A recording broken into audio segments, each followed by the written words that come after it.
Good morning, good afternoon, good evening, depending where you are. And first of all, a warm welcome to all of you who are joining us in this exciting moment to preview the key insights from the new, fresh edition of the Off-Grid Solar Market Trends Report, which actually is being readied as we speak for the publication.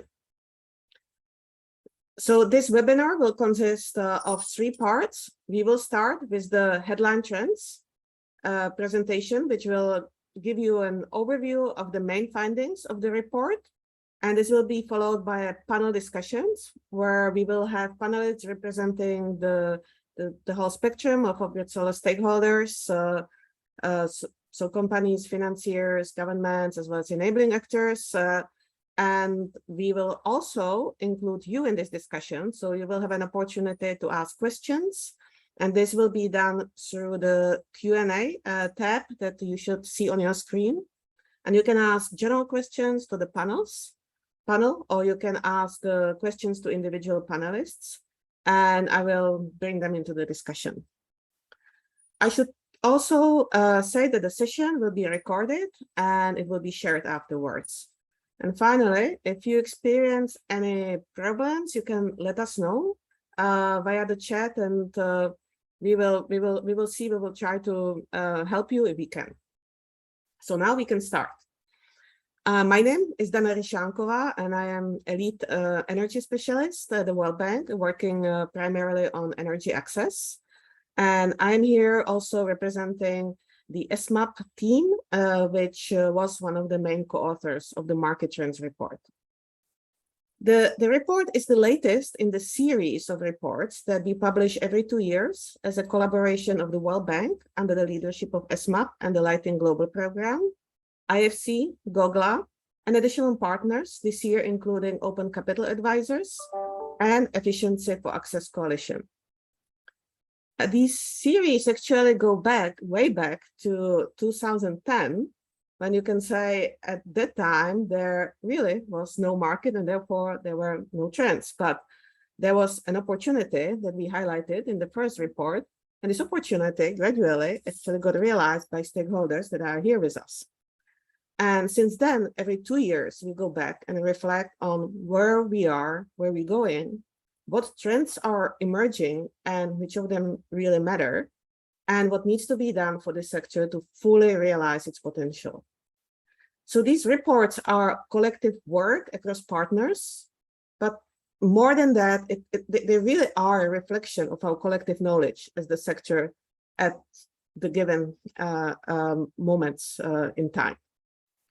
So therefore, it is also no surprise that as the sector is growing and it is getting more sophisticated, so are the reports. And to the point that this year we decided to break the report into 2 parts to make it more manageable for you. So we have the status of the sector, which is the report that we are discussing today. And then we will have the outlook, which is the forward-looking piece, focusing on the role of the sector to achieve SDG 7. And this one will be ready for you at the next Global Off-Grid Solar Forum in Kigali next month, where we're hoping to see many of you. And not just the size, but also the scope has increased. The product scope of the Market Trends report originally has been focusing on solar energy kits, so lanterns, multi-light systems, and solar home systems, including household appliances. But already in the last report, we highlighted the emerging importance of the productive use systems and appliances. And really, in this report, we really putting a substantive focus on productive use of energy for the first time. And this is why we are also partnering this time with the Efficiency for Access Coalition. I should also say that we are not aspiring to capture every possible trend and change from the past, but rather to identify, deep dive, and reflect on those trends that really matter for the future of the sector. And this is especially important for this year's edition, I think, because it's really the first one that is coming after COVID. In fact, the last Market Trends report was released at the last Global Off-Grid Solar Forum in Nairobi, and that was in February 2020. And, you know, when I look back, I was there. I think many of us who are on the call were there, and we were discussing the trends. You know, the trends were generally positive. The sector was actually getting on pretty high growth trend, and thinking about what will be happening in the next 2 years. And little we knew that, months later, the whole world will be profoundly different. And so I think for this market trends report, it's really interesting that it's our first opportunity to reflect what those 2.5 years meant for the sector. So with that, I am turning the mic now to Chef from GOGLA and Harry from OCA, who will present the headline trends, and then we will go to the discussion. Thank you, Dana, and hi everyone. Glad you can join us. My name is Chef Ketelaar, Senior Insights Manager at GOGLA, and together with Harry Masters, Principal at Open Capital Advisors, we will run you through some of the key trends highlighted in the report before we move into the panel discussion. I will first touch on the global electrification opportunity and challenges and the impact of off-grid solar. After which I will hand over to Harry to take us through global sales, investment, and company performance. Harry will then hand over back to me, and I will close by taking a look at trends affecting competition in the sector, technological innovation, and enabling environment. A small warning up front is that this will be a quite dense presentation, as we want to provide you with a good overview of the key trends in a short amount of time. So please bear with us. Luckily, we have a fantastic panel to help us digest all this information. And of course, you can watch this recording later or consult the report. So without further ado, I suggest we dive right in. In 2020, over 700 million people were still living without access to electricity, of which over 80% were in rural areas. While this number has steadily fallen over the past decade, analysis based on SDG 7 tracking data shows that at the current electrification rate, it would still take at least 17 years to reach everyone with a tier 1 energy access or a basic solar home system. Sub-Saharan Africa accounts for 77% of the current electricity access gap. As you can see in this graph, most countries in Sub-Saharan Africa still have an access gap of at least 2 million people, with Nigeria, DRC, and Ethiopia accounting for 30% of those without access. Some countries are closing their electricity access deficit relatively quickly. For example, Ethiopia narrowed its gap from 71% in 2015 to 49% in 2020. However, progress has been much slower in DRC, with the deficit reducing only slightly from 84% to 81% over the same period. Electrification has expanded quickly in some South Asian countries, but also in this region, many people remain without access. In India, India's rates of electrification rose from 88% in 2015 to 99% in 2020, but over 10 million people still lack access. What is more is that around half of unconnected households live in countries with nascent off-grid solar markets with little commercial activity. And we will touch on this later as well, but these countries typically have underdeveloped policy frameworks, poor infrastructure, and in many cases are affected by conflict. And this poses additional challenges to the deployment of off-grid solar technologies, and these challenges might increase due to climate and economic pressures. In closing this gap, solar energy kits, which include solar lanterns, multi-light systems, and solar home systems, remain the most cost-effective solution to electrify hundreds of millions of off-grid households and businesses, but ability to pay is a big challenge. So first, what you see here on the left, on the bottom, is that our analysis shows that OGS technologies are estimated to be the most cost-effective and feasible solution for 55% of new household connections between 2020 and 2025. And that's because OGS technologies are able to expand faster than the main grid and mini grids in the short term. On the right, you see that by 2030, the share of mini grid and grid connections is expected to increase, but OGS is still expected to account for 41% of all connections realized. However, the ultimate share of grid, mini grid, and OGS in the electrification mix of 2030 will depend not only on the least cost pathway, but also on the pace at which each technology is able to expand. And as grid infrastructure expands, some of the households initially using solar energy kits may partly or fully transition to a grid or mini grid connection. But even then, OGS products can still play an important role as a secondary source of electricity, as there will also be the need and market opportunity for solar energy kits and appliances to be deployed alongside the grid or mini grids, in particular for households facing grid reliability issues. And I will touch on that later as well. That said, even though solar energy kits are the least cost way to electrify hundreds of millions of households, the ability to pay for solar energy kits remains a real challenge. And to provide an indication, we conducted an analysis on the global ability to pay for off-grid solar solutions. A full methodology can be found in the report, but what we did was look at two different income distributions, or two extremes, if you will, and one that assumes that the unelectrified population is concentrated in the poorest strata of the population, or the so-called BOP demand, and one where we assume that the current unconnected households are evenly distributed across all income strata, or the nationwide income demand.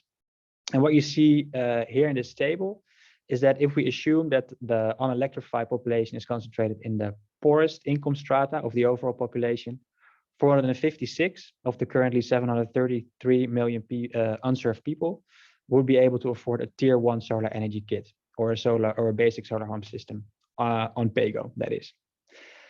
However, if customers are facing the full cash price upfront, this number drops to only 3 million people. If we assume that the currently unconnected households are evenly distributed across all income strata, so the nationwide income demand, the number of people that can afford a tier 1 solar energy kit on PAYGO increases to 556 million people and to 167 million people on a cash basis. So the key message here is that end user finance is essential to provide the poorest population with tier 1 energy access, but that PAYGO alone is not sufficient to close that affordability gap. However, it's unlikely that end user finance will be deployed for all households, especially given that many live in fragile and conflict affected states. And in addition, affordability may also be more limited than previously thought, as the ability to pay among the poorest communities may be lower than estimated and also could worsen. As we all know, the pandemic has resulted in job losses in already vulnerable communities.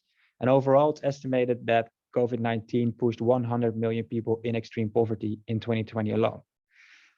The global energy and food crisis caused by the war between Ukraine and Russia, as well as the rising inflation, also leads to continued financial pressure on low-income households.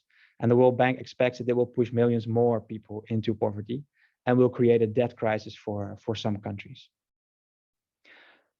So this is maybe a bit of a bleak picture, but there's also good news. And this is that the number of people accessing solar energy kits has grown from 420 million people in 2019 to over 490 million people by the end of 2021. What we also see is that the number of people gaining higher tier 2 levels of access, so higher capacity solar home systems, increased by 160%. And this is a result of ongoing sales, longer lifespan of products, and also that current customers are beginning to move up the so-called clean energy staircase. So in many cases, customers move up the staircase when they have paid off for their or made savings from their initial solar energy kit, and are then able to purchase new, often larger products or additional services. In addition to providing clean energy access, OGS products also help to are also demonstrating benefits that help achieve a further 10 SDGs, and also support people in adapting and becoming more resilient to climate change.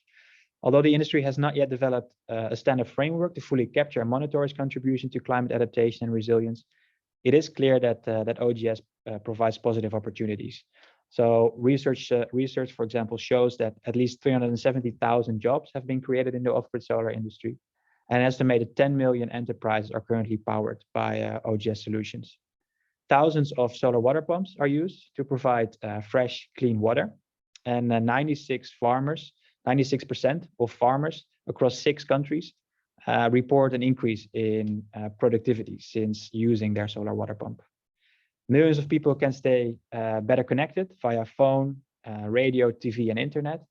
And almost 1/3 of solar home system customers in East Africa report that their system had helped them increase their income, making it easier for them to withstand shocks. OGS also has significant mitigation benefits. So for example, replacing kerosene lanterns with solar lighting has already avoided an estimated of 190 million tons of CO2e, equivalent of to taking 51 coal-fired power plants offline for a full year. And all of this showcases that OGS plays a very important role in achieving a faster and more just clean energy transition, both through the use of lighting products and appliances. And with that, I would like to hand over to Harry. Harry, over to you. Thank you very much, Jeff. As well, thank you to everyone that's contributed to this report so far, and also for everybody joining today. You know, a lot of work has gone into this, and we're very excited to be sharing our findings with you all. And I'd like to echo Donna's comment that, you know, time has really flown since we were last together in February of 2020 here in Nairobi. As Chef mentioned earlier, I'd like to cover a few areas of the trends that we cover in the report. These include sales, investment and funding, as well as company performance. And like Chef mentioned, we'll go quite quickly through these topics and also at a high level, but there's lots and lots more detail coming, the upcoming report release too. So as in past versions of the market trends report, we wanted to assess trends in the sales numbers over the past few years, as well as contextualize those trends for the overall arc of the sector's lifetime. And of course, in the last 2 years, the COVID-19 pandemic has heavily impacted the sector, much like many other sectors. I would like to talk a little bit more about those impacts and general trends here too. Next slide, please. So as you can see on this slide, what we've done is we've charted sales for the sector over time, over a number of years. And as you can see, the industry did experience a downturn as a result of the pandemic. So specifically between 2019 and 2020, we see that sales for solar energy kits declined 22%, but then have since recovered 10% from 2020 to 2021. And this rebound is caused by sales largely of solar lanterns and multi-light systems, which have picked up quite steadily in growth since then. And importantly, we also saw some trends as far as a geography or regional point is concerned. So we saw some slowdowns in South Asia and some more mature East African markets, but also growth in several West and Central African markets too. In terms of business model, both cash and pay-as-you-go sales volumes declined in that first year during the pandemic, but the pay-go model in particular has shown good resilience and has already returned to steady growth and contributing to some of that uptake from 2020 to 2021. Next slide, please. So as Donna mentioned, this year, we spent a little bit more time looking at trends within appliances rather than solar energy kits alone. So the scope around appliances includes TVs, fans, solar water pumps, and fridges. And what we did is, you know, we looked across time, and it is important to note that our data set that we do have, the sales data collection process, has not been running for as long as it has for solar energy kits. But based on the numbers that we have, we saw that pre-pandemic, the sector was definitely very much in high growth mode, albeit over a smaller data set of years. And that was driven significantly by sales of household appliances like TVs and fans. Since 2019, however, aggregate sales for off-grid solar appliances have declined by 21% year on year as effects of the pandemic impacted the sector. And it's still yet to see the same growth as we've seen rebounding in the solar energy kit space. Next slide. So this report, like others in the past as well, also estimates outside of the unit sales or volumes, also estimates total market turnover or total market value in terms of turnover. And this is now estimated at $2.8 billion annually, which we've here split up both in terms of solar energy kits and appliances, with the value of solar energy kits on an annual basis around $2.1 billion, and that for appliances around $0.7 billion. And as with volumes, we have seen an increase in the value of sales since 2020. So over that year period, but the increase that we've seen in market value is lower than the increase in sales volumes. And that's, again, due to that shift in the sales mix that we've seen towards lower cost or lower price lanterns and multi-light systems. Important to note as well, cash sales for solar home systems in particular continue to remain depressed compared to pre-pandemic levels. Next slide. So this report also looks not just at the sales numbers themselves, but also where those sales have occurred. And then we've also compared those numbers against where sales still need to occur if we expect to achieve our various development goals, particularly around SDG 7. Next slide. So this report, Chef alluded to it earlier, but it characterizes country level markets into 4 different categories, as you can see on each one of the charts here. These are based on factors such as sales, sector growth, and potential market. And as you can see in the left-hand side here, there are large portions of the population categorized in markets that are either nascent or emerging markets that still remain to be electrified. But if you look at the right-hand side, we chart out sales here, and you can see that sales in these markets are really lagging behind mature and peaked markets. And so to narrow in on those nascent markets in particular, since 2016, we've seen sales by affiliate companies of just 2 million units, which represents about 5% of total sales over the period. But these countries account for 41% of the electrification need, with the majority of those people identified as being best served by off-grid solar products.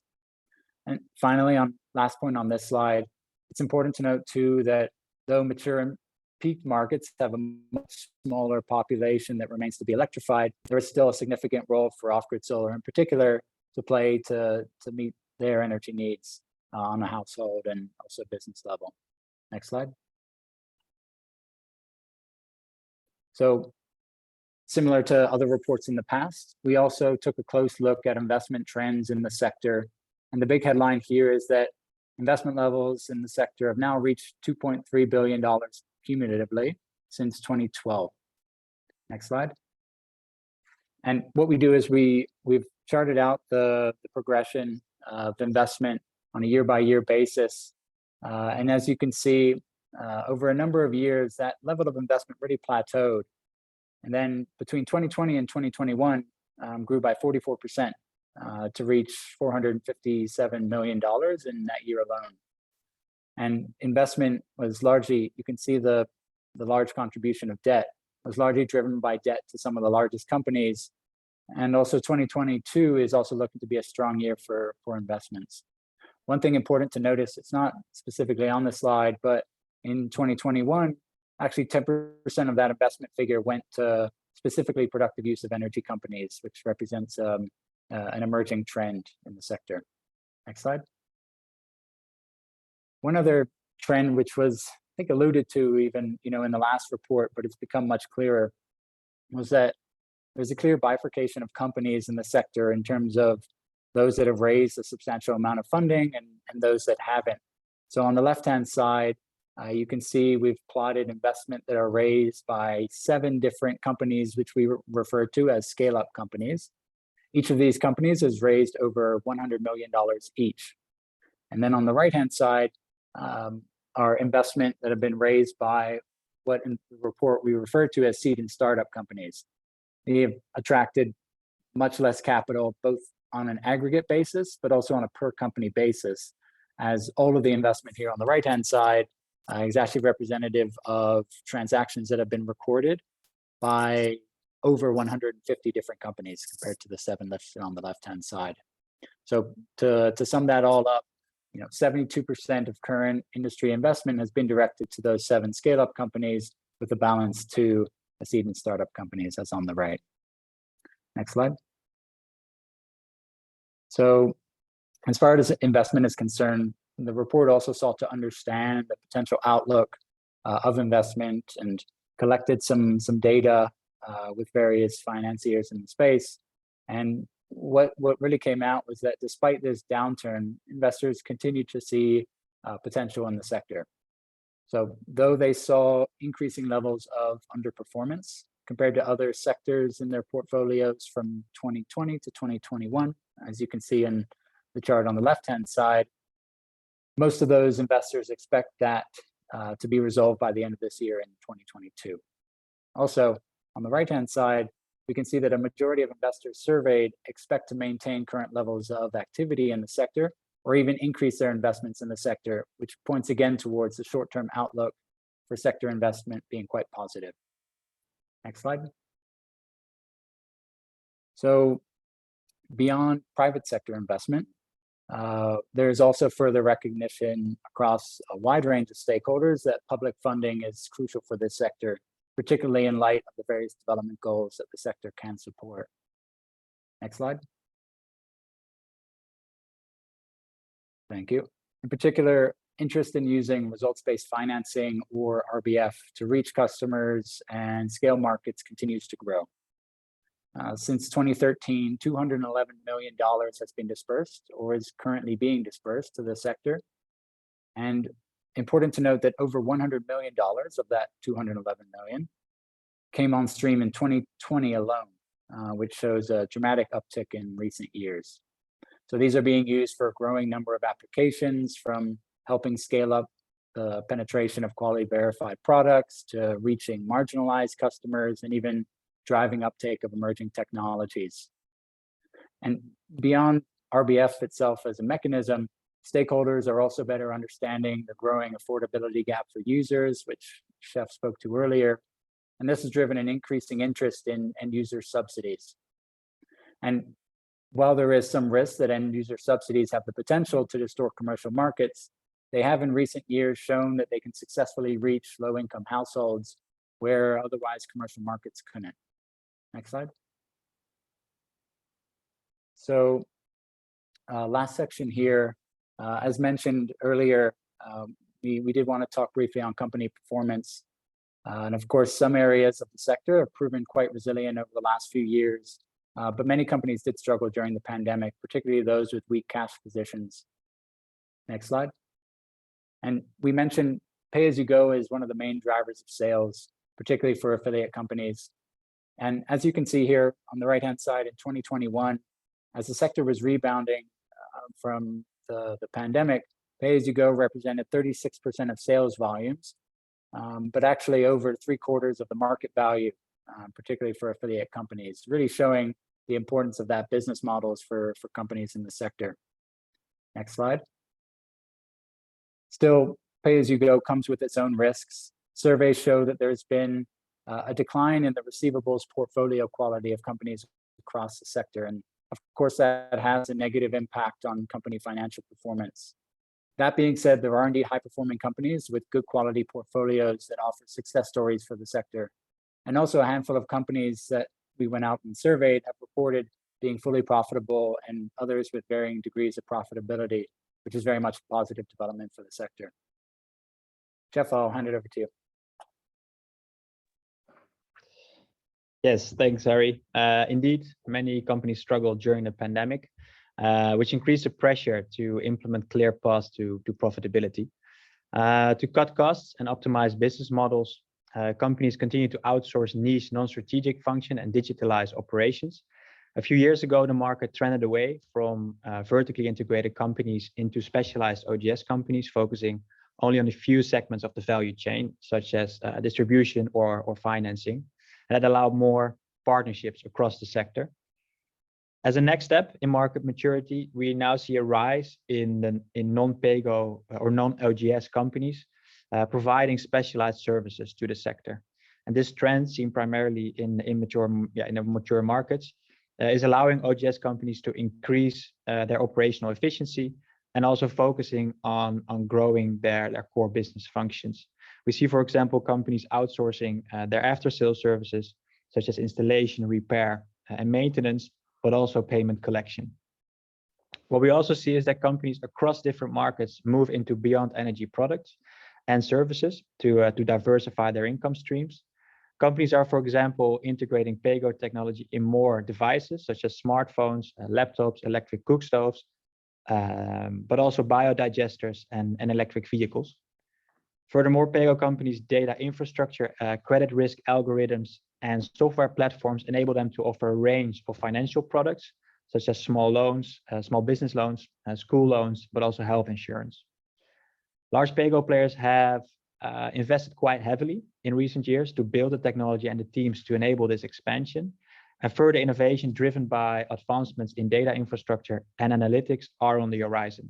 So for example, we see companies partnering with insurance agencies to pilot innovative agricultural insurance products for solar home system customers. One example is that of a company which provides smallholder farmers with a so-called payment holiday on their solar home system in the case of a severe drought. These kind of innovations offer the potential to really make the sector more impactful and also resilient to climate change. While companies are starting to sell beyond energy products, we see that product offering of solar energy kits continues to grow. The number of quality verified or Verasol certified solar lanterns and solar home systems increased from 201 products from 51 brands in 2019 to 261 products from 67 brands in 2021. What is more is that solar home systems are increasingly being sold with appliances, and there have been rapid advancements in the maturity of a few appliances and productive use technologies. But more research and development investment is needed to accelerate a wider array of technology onto the market. To pick a few, solar water pumps were seen as an emerging technology 2 years ago, are now classified as near to market, with 42 products from 21 brands being quality tested. And there are many hundreds more that are available on the market. This is also the case for solar cooling, following intensive R&D efforts due to the increased demand for vaccine storage and high potential for productive use. So we see 95 fridges from 50 brands that have been quality tested. And again, there are hundreds more that are available on the market. The market for small scale milling remains nascent, although there are some very promising examples. And e-mobility products are now seen to be emerging, with two-wheel and three-wheel vehicles being the fastest growing form of transport in emerging markets due to their small size and relative affordability. I mentioned in the beginning of the presentation that we will likely be in need and market opportunity for solar energy kits and appliances to be deployed alongside the grid or mini grids. And off-grid solar has the potential to improve electricity access not only in off-grid areas, but also for an estimated 775 million people living with a weak grid connection. The electricity supply for weak grid customers is typically inadequate, unavailable, unreliable, and unsafe, although the quality of supply varies significantly. So some areas experience only minimal disruptions, whereas others only have a few hours of power per day. This particularly constrains businesses from investing in appliances and machinery, since their ability to use them reliably for income generation is hindered. What is more is that weak grid customers are forced to rely on backup technologies that are often polluting and expensive. Diesel generators are often used as a backup technology. And in Nigeria alone, there are an estimated of 22 million small petrol generators being used to power homes and small businesses. And this is 8 times the grid peak's capacity. Even though it's still a complicated and fragmented market, we see new technology segments emerging that integrate distributed solar and storage with the weak grid to improve quality and affordability of electricity access. And here you see 4 segments with high potential. So basically, the battery is charged by the grid and or the solar panel and provides power to the loads during the grid outage.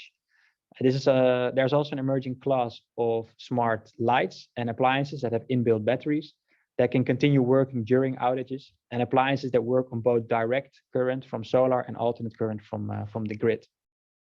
Digital technology is a key feature here with Internet of Things or IoT system monitoring and management. And if deployed at scale, distributed solar and storage solutions could transform electricity networks into smart grids in the future.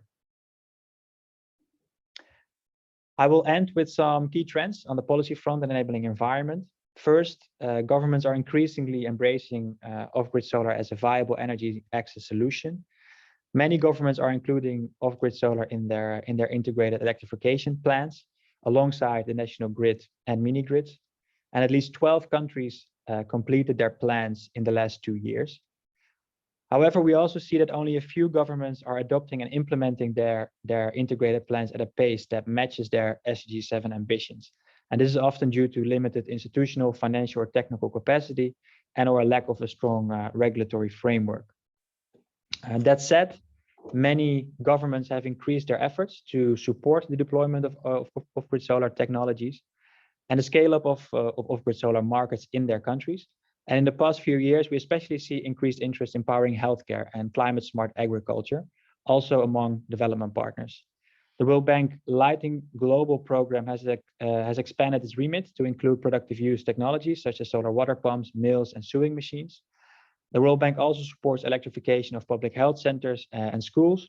And as World Bank's activities are driven by government demand, this illustrates the evolving interest of national leaders. This graph here shows that between July 2015 and June 2020, the World Bank programs have included, which include OGS, have been approved in more than 3/4 of the countries in Sub-Saharan Africa.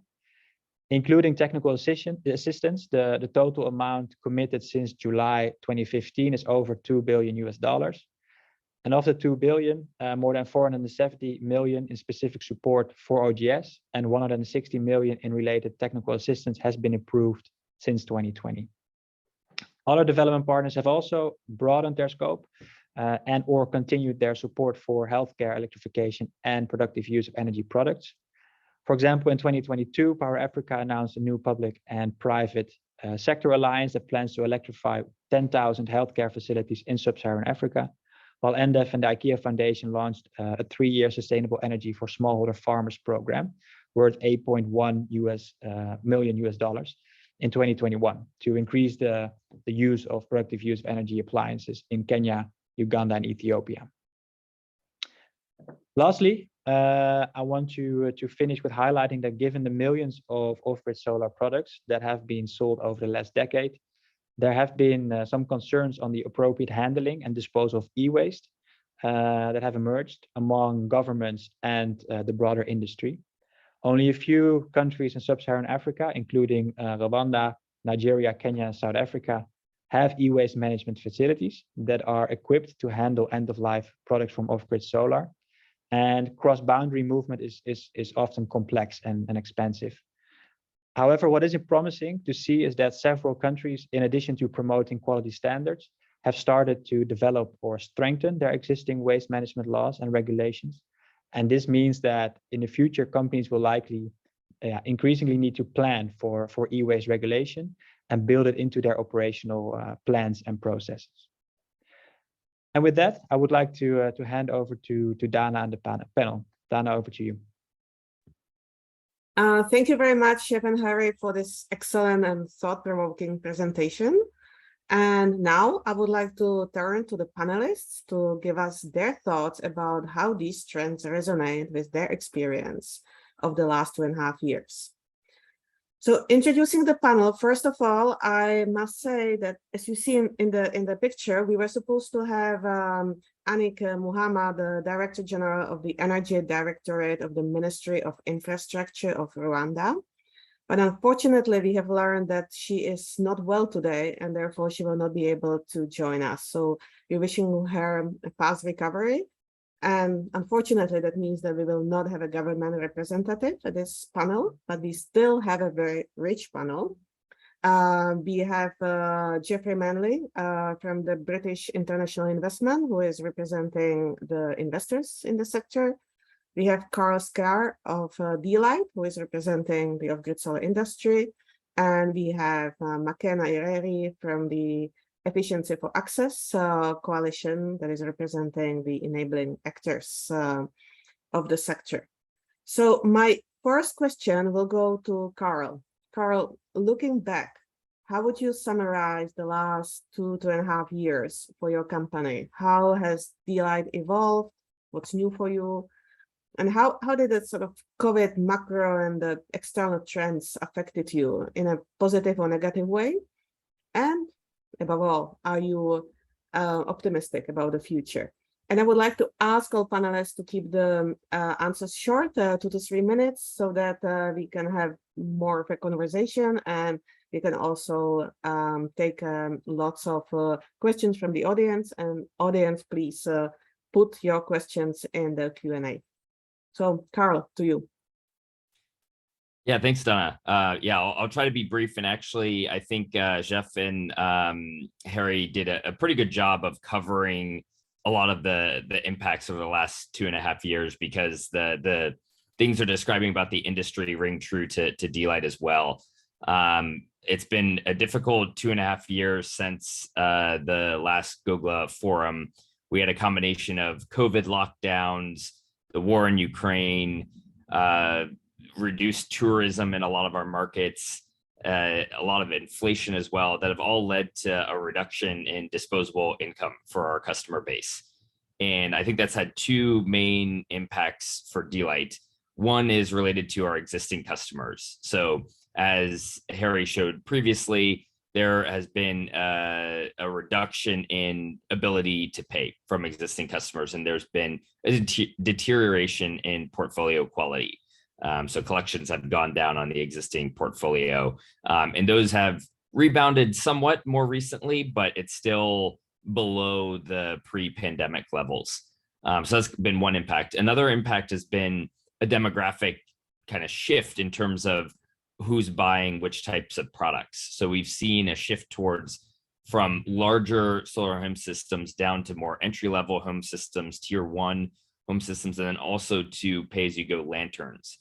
So there's been a definitive shift in the industry down to smaller products that are more affordable as people's disposable incomes have declined.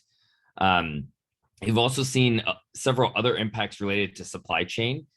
People have talked about this quite a bit, but we've seen a lot of supply chain disruptions in China. There was an LCD panel shortage that impacted availability and pricing on TVs, on mobile as well, for those of us that were selling pay-as-you-go smartphones. There was shortages of various other components as well that increased lead times, increased COGS, just made things more expensive. And we've seen that costs have increased, not just for companies in our sector, but if you even look at Tesla, for example, who is buying large batteries, the price of those batteries have gone up. And so therefore the price of those vehicles have gone up significantly. And we've had kind of a similar experience. Fortunately for us, we've been able to kind of manage our supply chain issues quite well. We've anticipated shortages in advance. We've done risk buys of materials early to ensure that we had availability of those and to ensure that we bought them before the prices went up too high. But that's meant we've had to tie up more capital in buying things further in advance and stockpiling certain components. We've also seen shipping costs go up dramatically over that time period. It's gone kind of up and down over the last 2.5 years, but it's still significantly higher than it was in pre-pandemic times. And so you combine higher shipping costs, higher costs for batteries, higher costs for solar. We had taken it for granted that every year the cost of solar would go down, but in the last couple of years, it's actually been going up. You've seen products becoming more expensive right at the same time that people's disposable incomes are going down. So that's meant that, again, more difficult to sell those same products to that same customer base, had to shift more towards entry-level products as a result. In terms of other trends I'm seeing in the industry, I've referenced the pay-as-you-go smartphones. I think it's true that a lot of companies in our sector are diversifying into other product categories beyond just pay-as-you-go solar home systems. They're leveraging the distribution infrastructure they built, the capabilities around financing they built in order to sell a variety of other products and services. And I think pay-as-you-go smartphones are probably the primary example of that. But you have companies that are selling, they're doing cash loans, they're doing insurance, they're doing various other products and services that are relevant for this off-grid kind of customer base, or even for on-grid customers as well. So I think that's a trend that will likely continue, because it allows us to spread our fixed overhead costs in this infrastructure we built over a larger revenue base and a larger subset of products. So I do anticipate that trend will continue. In terms of my outlook on the future, I actually am very optimistic, and I share the sentiments of investors in the sector that are looking at the future positively. A few reasons. Number one, we've already seen some trends kind of turn the corner, and we've seen sales starting to go back up, and we've seen that our collections performance has been improving. So on that side, things are rebounding. And then on the other side, we have had to get more disciplined during this time period, and we've had to cut our OPEX in certain areas. And so we're running now, leaner organizations than we were in the pre-pandemic times, which just helps with profitability. So as the income or as the revenues start to rise again, and as collections performance improves, we'll be in a much healthier place than we were in the pre-pandemic times, because a lot of these companies, including Delay, have done these OPEX reductions during this time period. So those are kind of some of my initial general thoughts.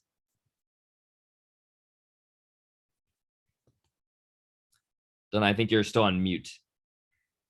Thank you.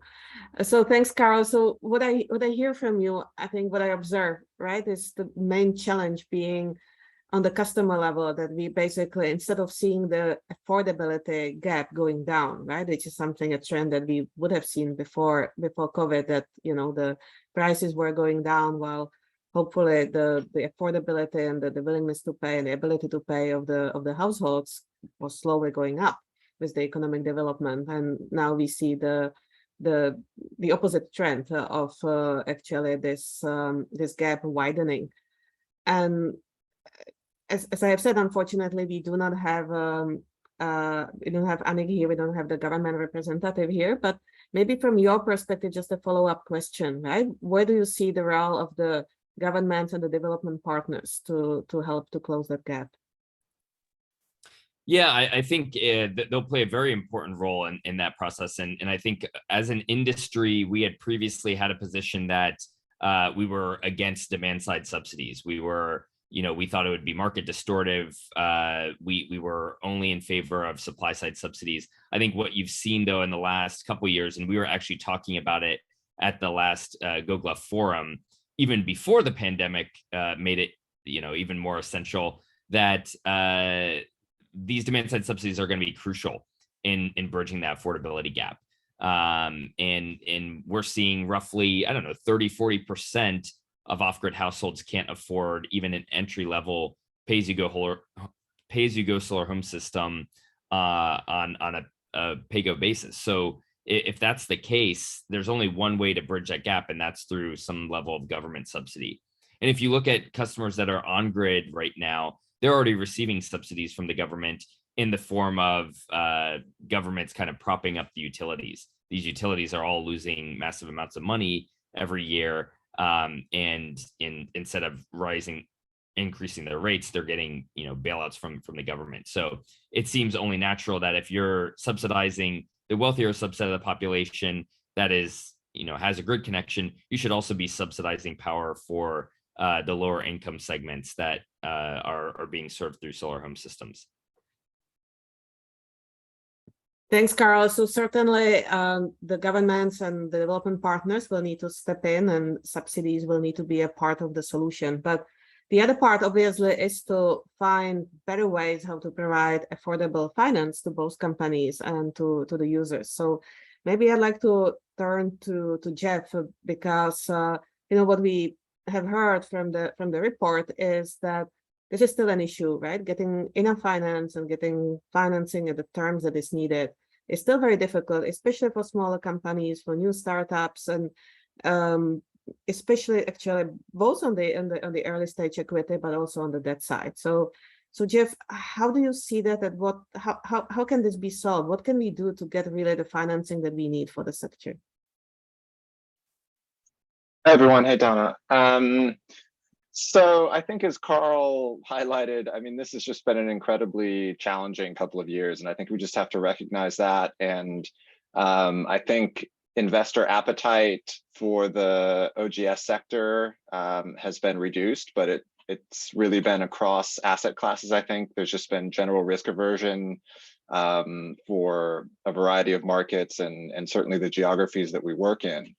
But I think against that background, we really need to think about what we can do both on the company side and the investor side to try to overcome some of those challenges. And again, I think Carl already touched on some of the things that I was going to mention. So I think on the company side, and I realize this is, perhaps easier said than done, but I think it's really increasingly about financial sustainability and being able to demonstrate that much more concretely than companies have in the past. I think the sort of days of being able to raise capital on the basis of the promise of the sector and big growth plans, but that had large funding gaps that would need to be filled before profitability was achieved, those days are over.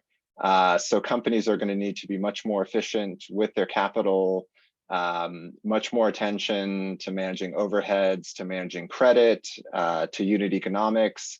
And I think, companies like D-Light have shown that, there are creative steps that companies can take to address those issues and come out of this in hopefully an even stronger position. And I think touching on some of the newer companies, I think we've had a lot of interesting conversations with newer companies that are really not prioritizing scale first, but really thinking about integrating those lessons and focusing first on profitability and using that as the starting point for scaling up. And they're innovating in the business models and I think already showing some really interesting results. So I hope that there will be a second wave of companies coming into the market that can achieve profitability faster. And then on the investor side, and I sort of put on my BII hat here, I think, again, particularly thinking about the smaller companies, we need to work through specialist intermediaries. We can support some of the larger companies directly, but I think working with smaller companies requires not just capital, but expertise and local presence. So I think that's really the way forward. I think we can do more through partnerships.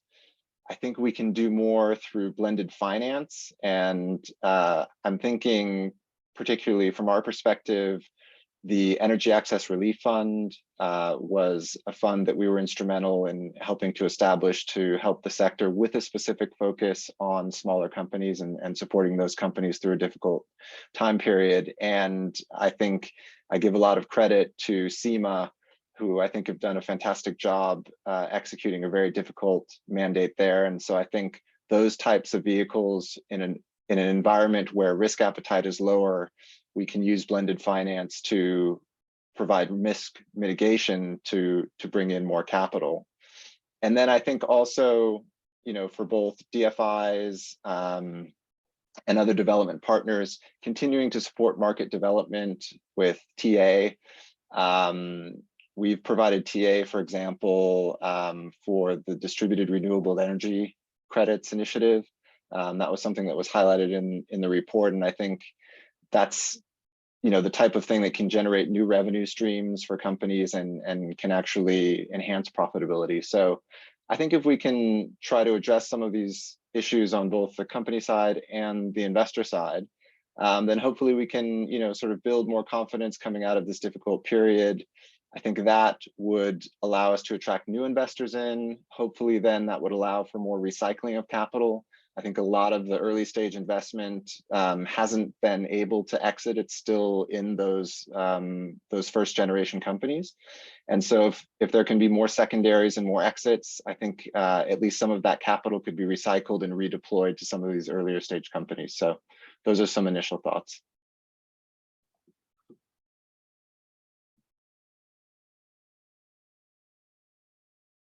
I think you're on mute, Donna.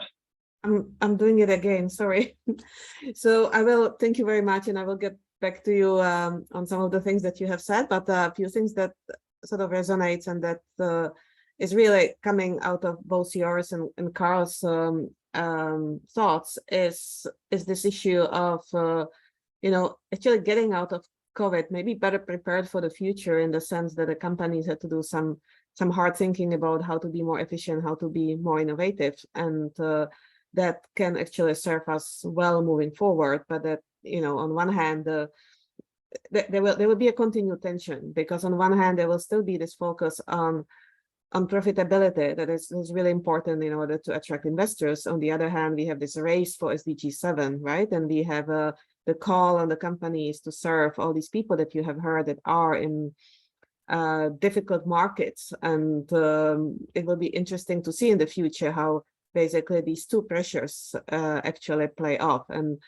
I think one way, right, to deal with it is, what I fully agree with you, is this need for better partnerships, figuring out for all of us actors in the sector, what can we do best and how can we get together in order to deliver. And fully agree with you that actually the Relief Fund is a good example, and would join with you with the appreciation for CIMA work there, since we are also a partner there.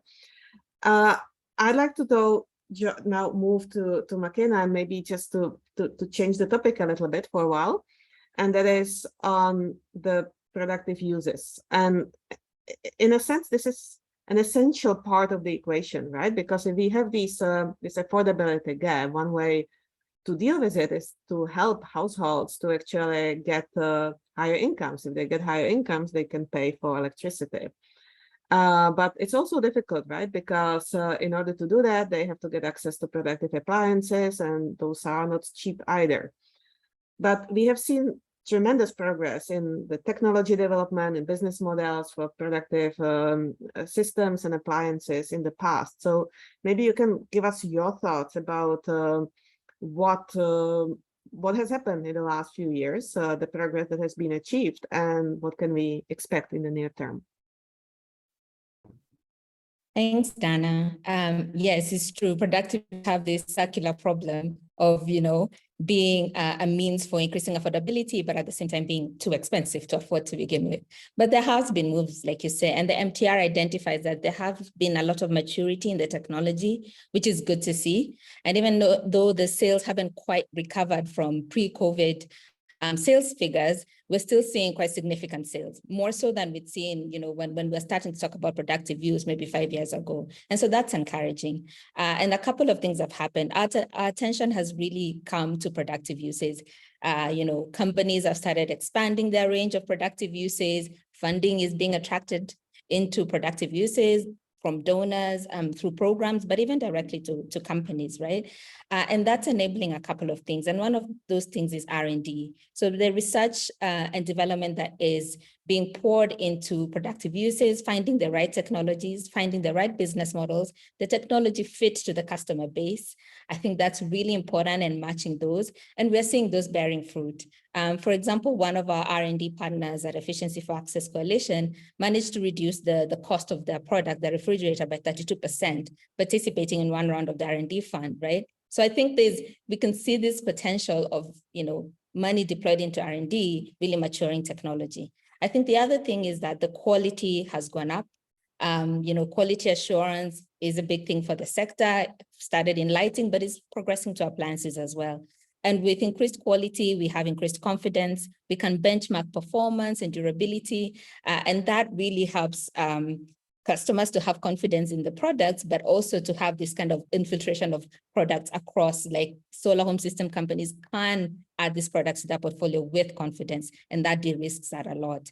I think we're also coming together as a sector to find common solutions. We're not sitting in silos where, each company is trying to find their own particular technical solution, but we have very effective technical working groups, for example, that sit and have conversations about specific problems of that particular technology, which they can together address. And sometimes they give those questions to a program or R&D to figure out, but that collectively serves the whole sector. So I think we're doing that more and more, and we're also having lessons learned and a conversation around what's working and what's not working in these technical groups. And I think finally, we have a lot of information and data being shared. not least of all, like for example, by the MTR or the State of the Off-Grid Appliance Market Report, these very specific kind of market-facing publications with introduction of productive use in them, or specifically just focusing on appliances, are really giving companies information on where the market is, which particular section of that market they need to address. And I think that kind of information is really important, because then companies grow, companies reinvest in technology, technology matures. And I know I said finally, but finally, money is always a catalyst, right? We've seen a lot of RBFs, and those are also detailed in the report, right? This growth in RBFs, a lot of them focusing on appliances and productive use, and that has really spanned sales, and those sales then improvements beyond, like, behind, following on from the massive amount of sales. And I think that's really interesting. In terms of what to expect from the technology in the near future, I think we're going to see the more mature types of productive use, like solar water pumping or cooling, moving into more markets, either through, some company acquisitions. We've had news of those lately, and that expands their whole product range, which is really interesting. And also facilitated by financing facilities, right?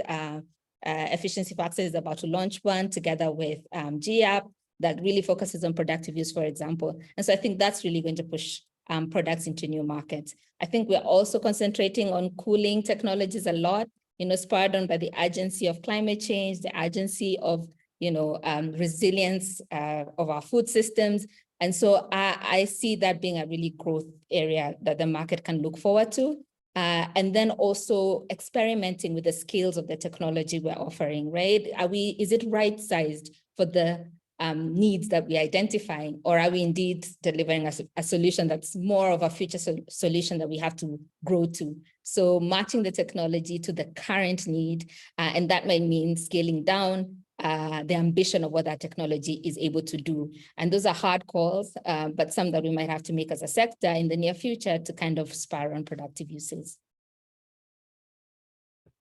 Thank you very much for this very comprehensive answer. So what it sounds like is it's the whole ecosystem, right? That is needed to get this segment moving.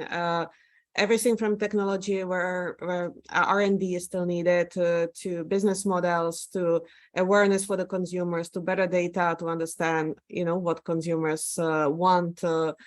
And it sounds to me, again, this collaboration in the sector is really important for these different pieces to fit together. So maybe just a follow-up question on that. Where do you feel like things are already happening, and where do you feel more attention needs to be put in order to really see faster progress in this area? Sorry, finding my mute button like you, Dana. So I think one of the things we've done well, like I said, is kind of like experimenting, doing the pilots and kind of learning about what specific productive uses can work in specific geographies. We're expanding that, we're learning lessons. So I think that's one of the things the sector is doing really, really well.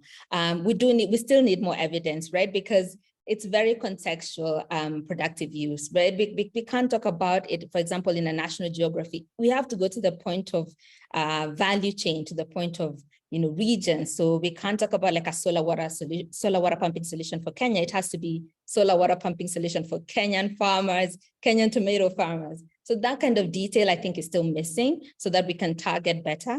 And then I think the other thing that we need to do is, I guess maybe a bit obvious, is like reduce the cost. And there's so many mechanisms that are available to reduce costs. That initial capital cost of the productive use is really key. Of course, we've already talked about subsidies.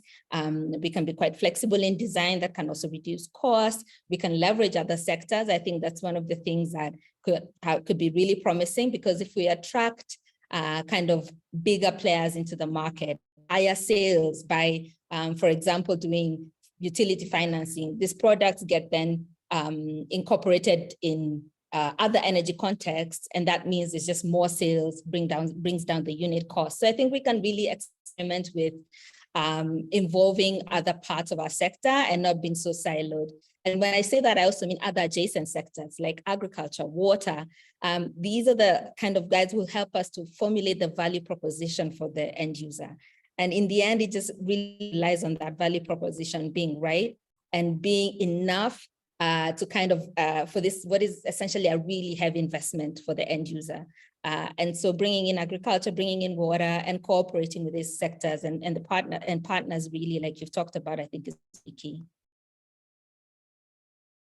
Thanks. So basically what I hear is that we need to move from pilots to scale. And for that, we definitely need these partnerships and finding ways how to leverage financing, which is maybe happening at different sites. It's not just the energy, it may be agriculture and others. I'd like to go back now to Carl, and maybe to Carl and Jeff, both of you, and go back into that sort of tension that I have mentioned that is emerging, right? That on one hand, we are asking companies be more efficient, be more profitable, so that you can attract investments. On the other hand, we have this race to 2030, and we see that the population that doesn't have access right now, it's increasingly more remote, it's increasingly poor, or it's in the countries that have various fragility, security issues, and so on. So how do we resolve this tension? What can we do collectively so that we can actually, build strong sectors, build strong companies, but at the same time start addressing this massive underserved markets? Maybe Carl, if you want to start, and then we can go to Jeff. Yeah, sure. Thanks for that question, because I think it's a very good one, and it's one we've talked to many different stakeholders about. I think what you've seen is companies like D-Light and a lot of the other large companies in the sector, we're very concentrated in a few countries, the current commercial markets, and that's also where the capital flows to as well. Those markets have been largely understood. They're lower risk. Investors have a better sense of the challenges in those countries, et cetera.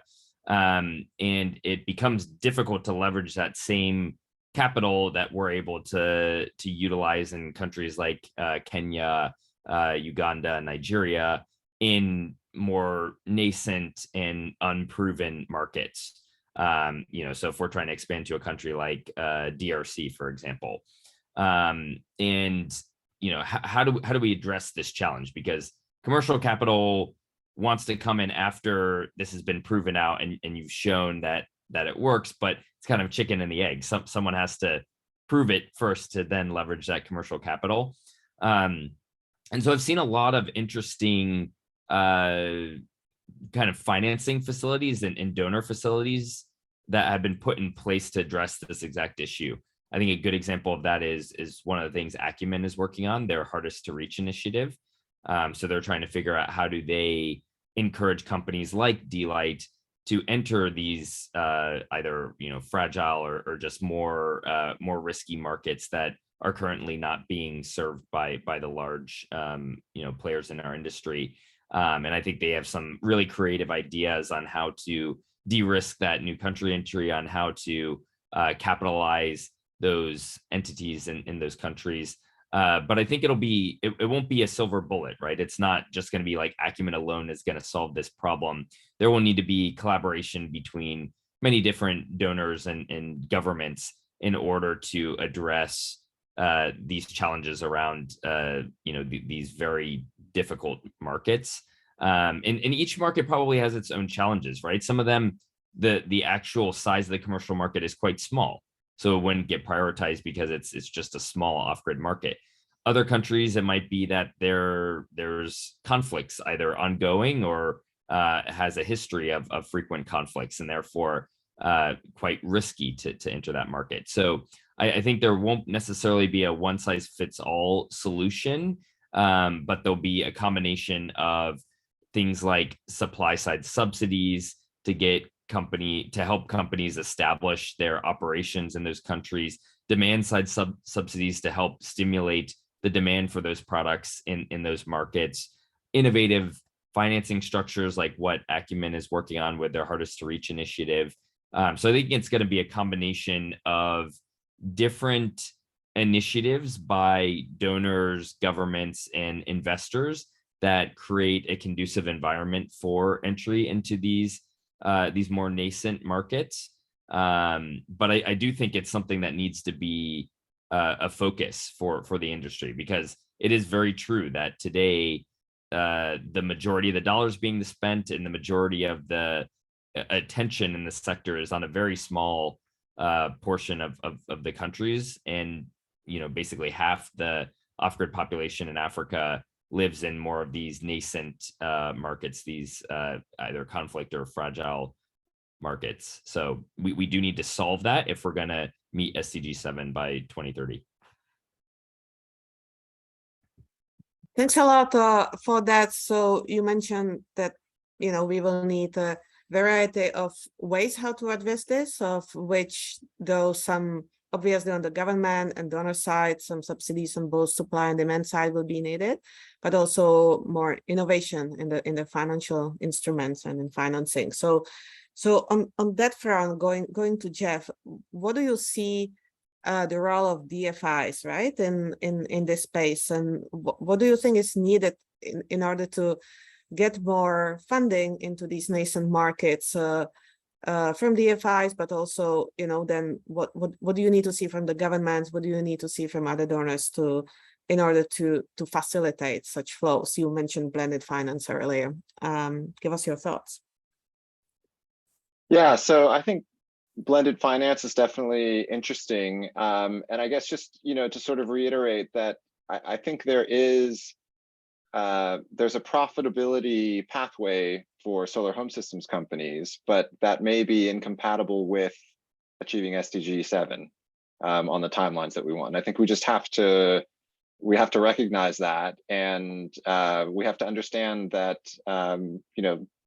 if we want to use solar home systems companies as a vehicle to deliver SDG 7, then we need to provide incentives. And I think Carl outlined some of those options there.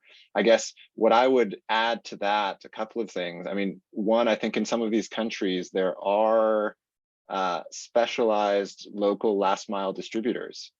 And I think those may, some of those companies may be the best way forward, because they're really going to understand that local context and be able to navigate some of these more challenging markets more efficiently than international players. So I think that's one avenue to prioritize. And I think that DFIs, whether it's through blended finance vehicles, but I think we do need to see the signaling from the governments, from the development partners. And I think there are already examples of that. The one I think that's most clear in my mind is Nigeria, that is a huge energy access market. I think for a long time, it was showing some growth, but not really scaling up to its potential. And then more recently, you've seen the REA program backed by the World Bank, backed by AFDB, and that has been a game changer. And I think we've really seen that give confidence to the companies to really scale up their operations there, where they might have been piloting, but on the back of those incentives, they're really rolling things out, and that in turn gives confidence to not just DFIs, but all sorts of investors to put capital into those markets. There's another one that's highlighted in the report in Mozambique, the Brilliant program, and that also appears to be having a really positive impact by taking a very comprehensive approach, not just providing RBF or subsidies, but also working with government to create the sort of enabling environment that will maximize the chances of success. And so I think those are really important signals to send to DFIs, but to other investors as well, that government supports OGS as an important part of electrification development programs.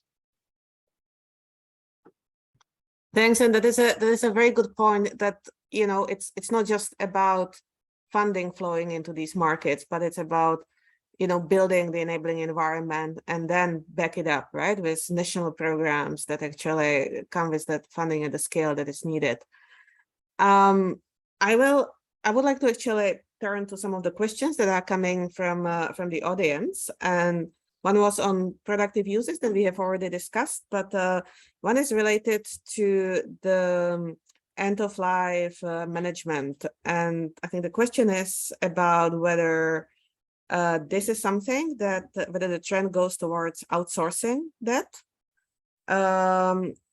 or do you feel that companies are aware of the benefits and interested in recycling and obtaining their own materials? So what do you see as the trend in terms of the recycling and the end of the life management? I don't know who wants to take the question. I can take that one, Donna. And Okay.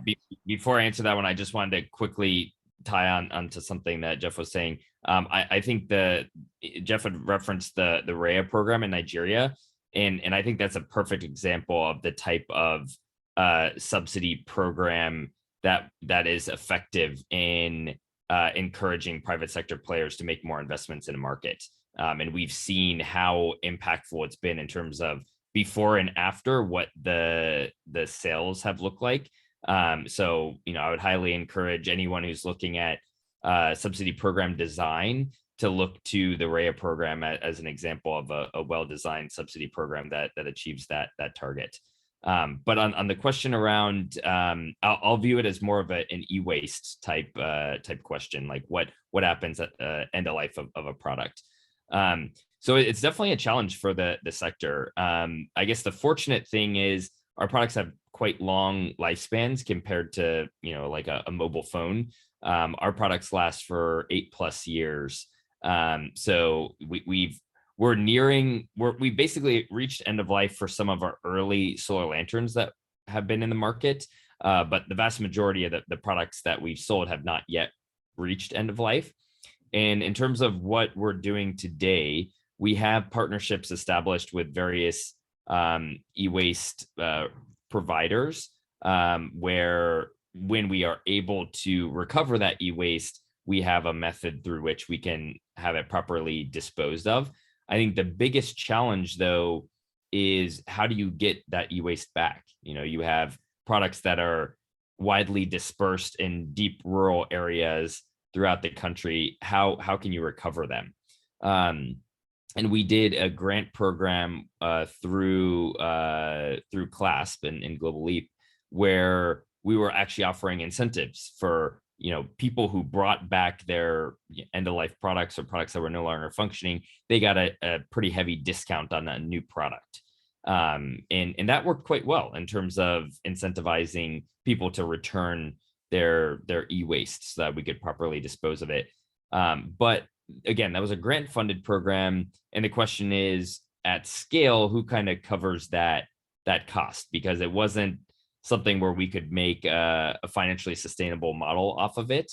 So I think there's definitely still more work to be done to figure out how can we kind of view this as more of a cradle to grave process. How can we ensure that we're factoring those costs into our value chains and making sure that we can cover those kind of costs without making the cost too high to the customer, because that's the thing we have to balance. We're selling products to probably some of the most price sensitive people in the world. So any even a few cents that we're adding to the cost is not ideal.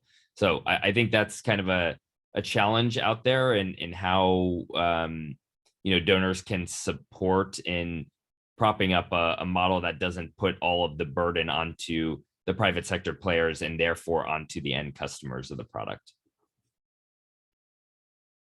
Thanks. And I think this is a really good point, right? Because also we, as the financiers in the sector, donors, we're also thinking about this, right? And often we are coming with extra requirements that often may be difficult for the companies to meet just because of the challenges that you have described. So again, I think it's a question of how can we work together so that in the end, this issue gets covered, the e-waste gets covered, but at the same time, not at the expense of the customers that already, as we have discussed, have increasing affordability gap.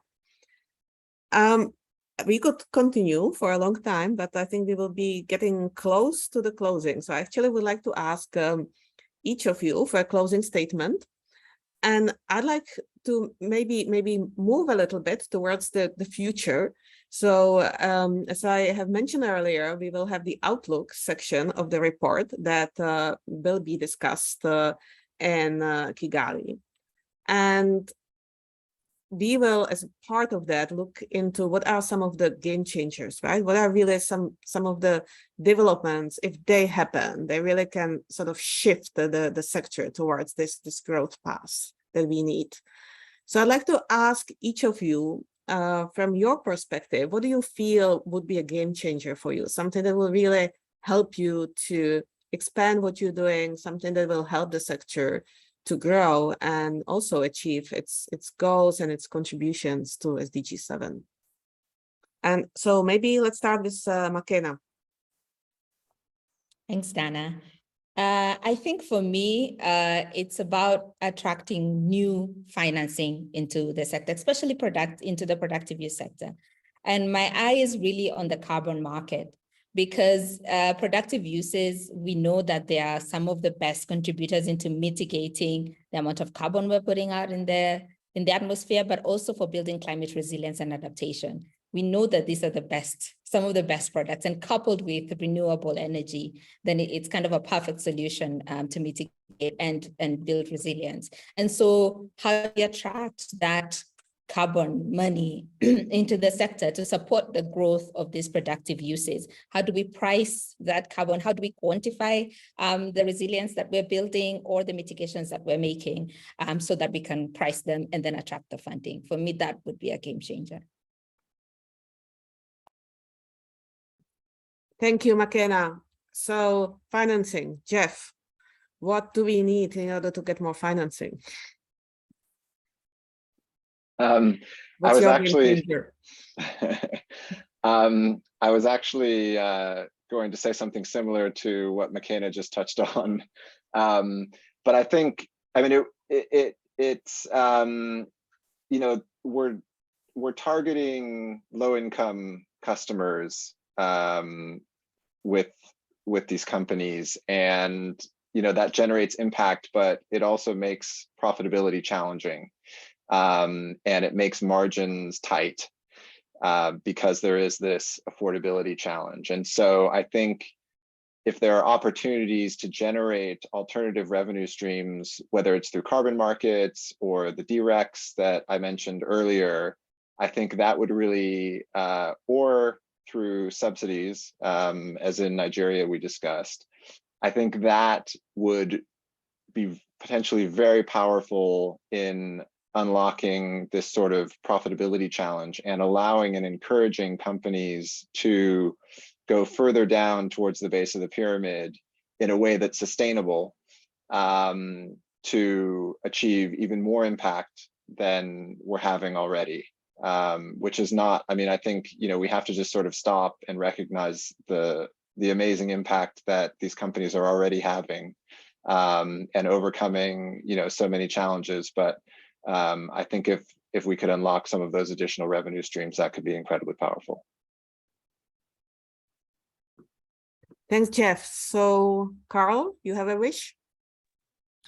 Yeah, Donna, I don't think it'll come as any surprise to you because we've had many conversations on this topic, but I think the biggest game changer for our sector will be around demand-side subsidies administered through a results-based financing mechanism.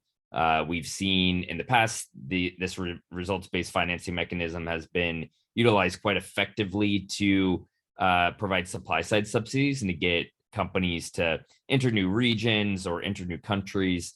But I think there is a huge potential to address this, you know, recently growing affordability gap with those demand-side subsidies, greatly increase the market size for these products and help make SDG 7 possible by 2030. So I think that's like the most, you know, obvious ask from my side. I think the other game changer would be having some exits in our sector.